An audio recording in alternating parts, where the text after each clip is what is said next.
Cop accidentally shoots herself in New Kingston. A policewoman accidentally shot herself in a parking lot on St. Lucia Avenue in New Kingston on Friday. The woman, a corporal from the St. Catherine North Division, was on enquiries with two other cops when the incident occurred, reporters understand. Reports are that around 10:45 a.m., the policewoman left her service firearm in the police vehicle before exiting and conducting business nearby. Upon her return, she retrieved the weapon and sent the slide forward, after which a loud explosion was heard. It was then discovered the corporal was shot in her right leg above the knee. Her colleagues transported her to the Kingston Public Hospital where she underwent surgery. Police barricade PNP supporters from JLP motorcade in Christiana. With the political campaign intensifying in Manchester Northeastern, police on Saturday were forced to act as a barrier to separate a group of People's National Party supporters from a JLP party tour and motorcade in Christiana. The tour was led by the JLP's deputy leader Desmond Mackenzie, who joined the party's aspirant in Manchester Northeast Audrey Marks to tour communities in the three divisions of Walderston, Christiana and Craighead. However, when the tour reached Christiana, PNP supporters awaited the motorcade at Brockway and on Main Street. Inspector Romain Brooks, zone commander for North Manchester, was quickly assigned officers to avoid a confrontation between JLP and PNP supporters. The PNP supporters gathered around a Humber Jeep bearing the image of Valentine Valwint and danced to songs including Blood and Fire, the party recently launched campaign, and Them.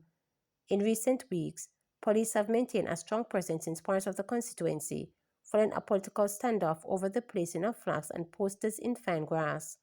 During the incident, a man was shot and injured when the police responded to the area. The man was later charged by the police.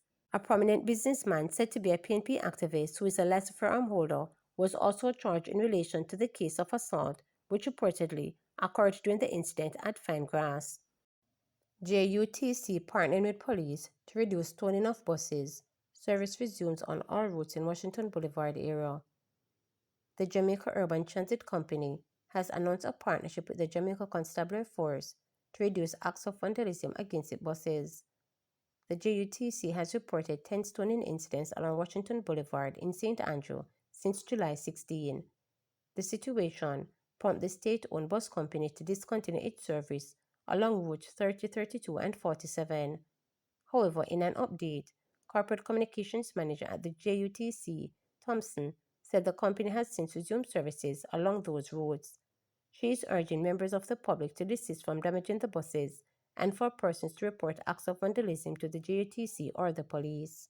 So, as of last night, which is July 18th, around 9:08 p.m., we had to discontinue some of our routes, which was Route 30, Route 32, and Route 47, because of stone throwing on the boulevard. But I can say this morning that those routes have been resumed. The JUTC team has been meeting with the JCF to put some measures in place to see how we can mitigate the storing of our buses.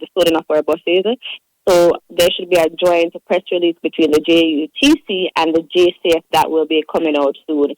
So as of now, all routes have been resumed. As of last night into this morning, the most recent incidents occurred in the following areas, such as the vicinity of Power Plant, Marvelly Avenue, that's near Jewsland, Marvelly Bridge, Pembroke Hall, and really alongside the Washington Boulevard area. We're really begging our commuters or even the public to stop the stoning of our buses, especially the new ones that we would have just received on Wednesday and are now in service. When you stone our buses, a lot can happen. One, the bus now has to come off route, which impact persons who are trying to move around. This could cause a major accident, and we really need everyone to just stop. PNP General Secretary brushes aside criticism of Mark Golden. The General Secretary of the Opposition People's National Party, Dr. Dayton Campbell, has brushed aside criticism of the party president Mark Golden. I see them say that they have some problem with my general, and I understand the discomfort that Labourites have. I understand it because the Barons know that Mark Golding doesn't come to scrape. They know that he made his own money already and has come to serve. So they know that they cannot mix up with him in any corruption, stated Dr. Campbell during a PNP parish meeting held at Sandy Bay Primary School in Hanover. The meeting followed a tour of Hanover Eastern constituency on Friday. Then they know that behind him is a general who is not begging anybody for anything. I don't want any contract. I don't want any friends from anybody, added Campbell, who noted that it is the people's business that we come about. We come to ensure that the people can have a better life. They say they have a problem with his complexion when we say that our motto is out of many one people. They say they have a problem with how he talks. Then the whole of us don't use English and patois when we feel like it, questioned Dr. Campbell. Then they get up and make up a story and say he was not born here, when some of them and them go school. They know that he was born here and is a true Jamaican. Then they want to argue about how he dressed and in those things. It is a leader that who is not looking for anything. It is the brain and the heart that we are concerned about. We want to know where the brain is and where the heart is, stated Dr. Campbell. With that said, the General Secretary pointed out that these issues are many to the problem that the PNP is having with the leader of the ruling Jamaica Labour Party, Dr. Andrew Holness. Oh, they are much more severe, Dr. Campbell said. Dr. Campbell referenced reports on the Integrity Commission before using the opportunity to highlight some of the achievements of Golding during the former Portia Simpson-Miller-led administration.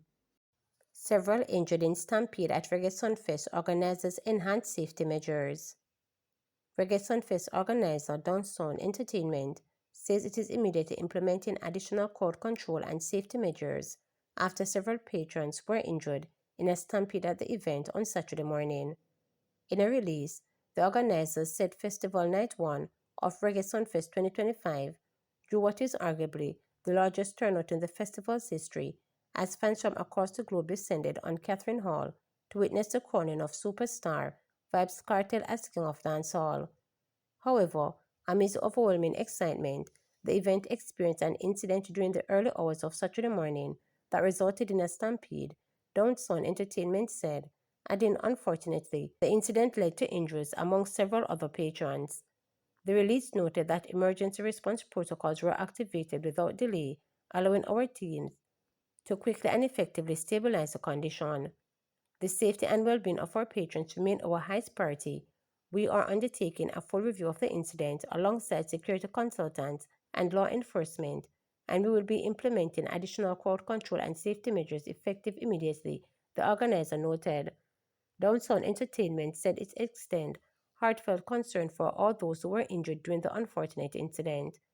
Reges Sunfest is partnered with the Montego Bay Law Enforcement and Fire Brigade, remains committed to delivering a safe, world-class experience to the people of Jamaica and our international guests at Reges Sunfest Night 2, the release added. To subscribe, like, share, and click the notification bell for daily updates.